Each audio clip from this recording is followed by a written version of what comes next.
good day. This is Mo Sticky Pads with you. I hope you're having a good day. I am having a great day and I'm feeling good because it is the cold season. You know how I feel about this from last year. I am so happy. I actually saw a pest control truck the other day and it was 4:32. So I assumed it was 4:32 p.m. I assumed he was on his way home. And I'm like, I praise God for you pest control guys and you entrepreneurs as well. Um, the winter season timeline is back. And as I always say before I get into the video, is save. I hope you save your money from the summer because of the winter season of Christmas and also just saving your money in general. So I'm going to get right into the video.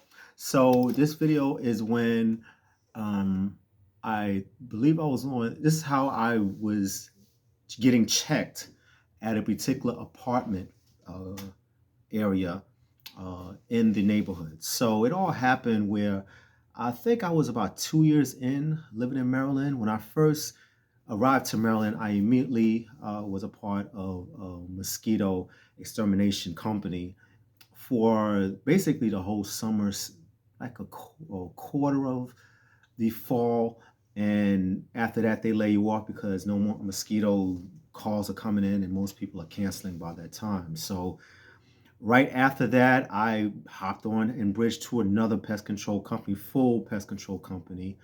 And I went through the ringer, for real. I went through the ringer with that company from the beginning. And then later on, I went with them for about 3 years. So in the beginning, I was in Maryland, but not into the inner. I was not in Baltimore, Maryland too much. I think I had one or two jobs that were in Baltimore, Maryland, um, and the rest of them were on the outskirts of Baltimore, Maryland. Very rich neighborhoods. It was man, I can't think of the name of the area right now.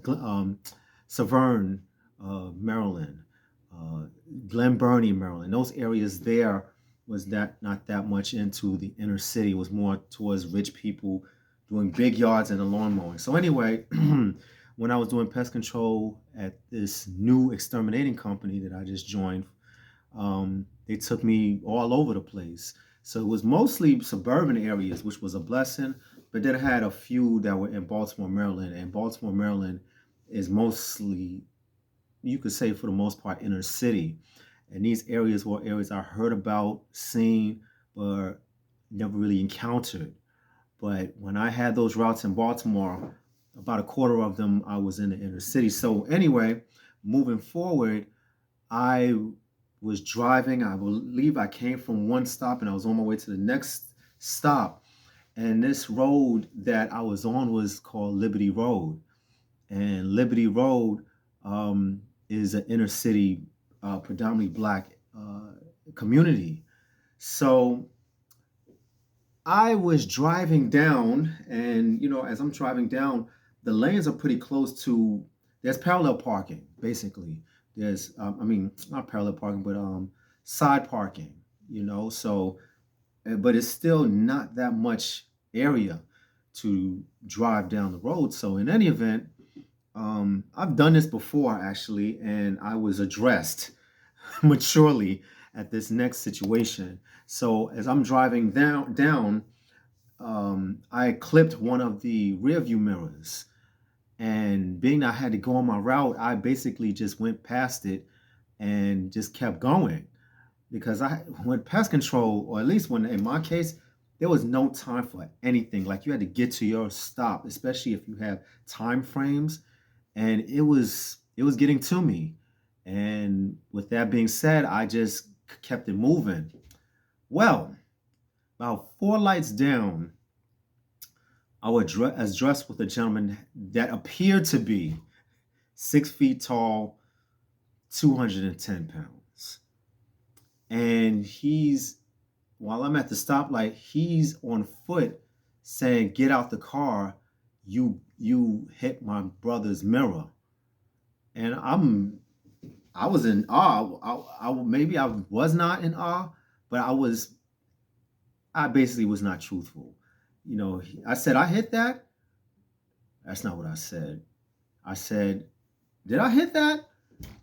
He said, yeah, go come outside. What did I do? I actually went outside because I don't know, I can't call it, but I went outside, and the guy that was the brother that I car hit, he said, hey, calm down. This guy was about Suge Knight size to mine at that time. He said, calm down, I'll take care of it. It's all good. And he addressed me humbly and said, you know, you don't just do that. You don't just hit a person's vehicle and keep it going. My baby's mother and my children was in that truck, and it shook the truck. As he's continuing to explain and humble me and have me under responsibility, he's still, in my eyes, it appeared that he was still calming his brother down. And I basically I was like, I apologize. I deeply apologize, because I didn't want any problems and I had to get to the next stop. So I was basically just avoiding confusion and was like, my my apologies. So I'm quick to do things like that when I admit when I'm wrong.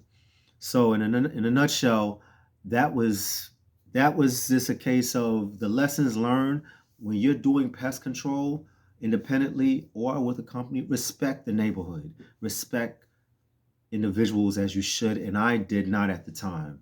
But there's no stop too urgent for you to humble yourself if you swap someone with your truck with your mirror, or in equivalent to mine, your side view mirror hits another side view mirror while it's on sidewalk parking. And so I was addressed. So moral is, do not mess around in Baltimore. Baltimore, I love the city. I love it. Don't mess around. They respect people as you would like to be respected. That's all I have. Much love to you. I'm going to have a reaction video coming soon that I'm very excited to tell you, and it's really going to be interesting. Take it easy. God bless. Be safe and love your loved ones. Pest control technicians.